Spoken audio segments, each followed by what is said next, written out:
It's that time of the week again when Stephanie Dobson joins us here on Primetime Local News. Stephanie is a lawyer, mediator, and online educator, Henga Divorce Law and Mediation with offices in Lloydminster and Edmonton. It's time for another episode of Healthy Thriving Family After Divorce. Stephanie, thank you for joining me. Yeah, thanks for having me, Stacey, as always. Well, we're going to take a little bit of a different tact, I guess, to some of the topics we've been discussing and get into emotions and things that can be involved. So we're going to talk this time about loneliness, what happens, after divorce and how people start feeling. Yeah, Stacey, this is a really difficult topic, but I found several strategies and tips that can help our viewers to navigate this really difficult time. So I found 10 tips that I thought we would go through by rapid fire. All right, well, let's do that, Stephanie. So tip number one is to join support groups. Yeah, so I recommend that our viewers surround themselves with others who are going through similar experiences by joining support groups with individuals who are dealing with with divorce or dealing with loneliness. Connecting to others who understand what you're going through can really provide that sense of comfort and belonging. Okay, and the next one, and this is big for just loneliness for whether divorce or separation or not, but it's self-care.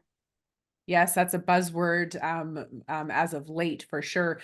Prioritizing self-care activities is really important to bring you joy and relaxation. So examples are things like taking a long bath, going for a walk in the nature, practicing yoga, indulging in a hobby that you love. Some people ask me, what are my hobbies? I say, what the heck is a hobby when you're trying to deal with, family and work life and all of that? But self-care is so important to nurture yourself and to boost your mood. All right, and number three, Stephanie, is to set boundaries. Well, establishing boundaries with your ex-partner is so important to creating emotional healing and independence. Setting those clear boundaries can really help you maintain a sense of self and to protect yourself and your own emotional well-being as you navigate life after divorce. Okay, and number four is to explore new interests. Well, that's kind of like that hobby, back to that hobby. So using this time to explore new interests and hobbies that might bring you fulfillment and joy, or to even find a new hobby that you've never done before. Trying new activities can really help you to rediscover yourself and build your own confidence and to create an identity post-divorce. Okay, and the next one is to practice mindfulness. Well, this is a story in and of itself, of course. Mindfulness is a huge practice again with that self-care and well-being. But engaging in mindful practice such as meditation, deep breathing, or mindful-based activities like yoga can really help you to stay present in the moment, helps manage stress, creates a sense of peace and acceptance for yourself. Okay, and tip number six is to seek professional help. Well, I recommend this with everyone who is going through a divorce is really if feelings of loneliness persist or become overwhelming, really seek support from a therapist or a counselor that can really help you to find a safe space to express your emotions and your feelings and to really develop some effective coping strategy to navigate your challenges. Okay, Stephanie, the next one is to stay connected. Staying connected with family and friends who provide emotional support and companionship is key. Getting rid of those toxic people, but keeping the ones that are really helping you to get through this difficult time.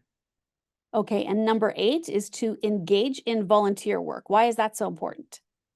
Well, volunteer work can really cause you to care about and can be a meaningful way to connect with others, to make a positive impact in your community, and to shift your focus from loneliness to a sense of purpose and fulfillment.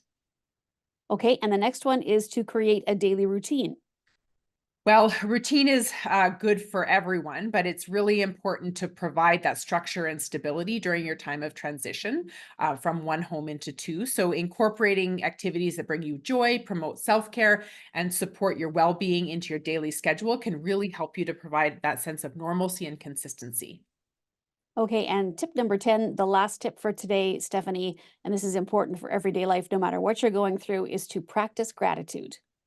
Yes, cultivating a sense of gratitude by reflecting on the things that you're grateful every day can really impact your day. I remember when I first started doing a gratitude journal, it's sometimes it's hard to find those things to be grateful for. And after you've been doing it for a while, it's really so easy, and it really just boosts your mental focus and really can provide a sense of contentment amid that loneliness. All right, Stephanie. Well, those are some great tips, and thank you so much for joining us. We will chat with you again next week. Yeah, thanks, Stacy.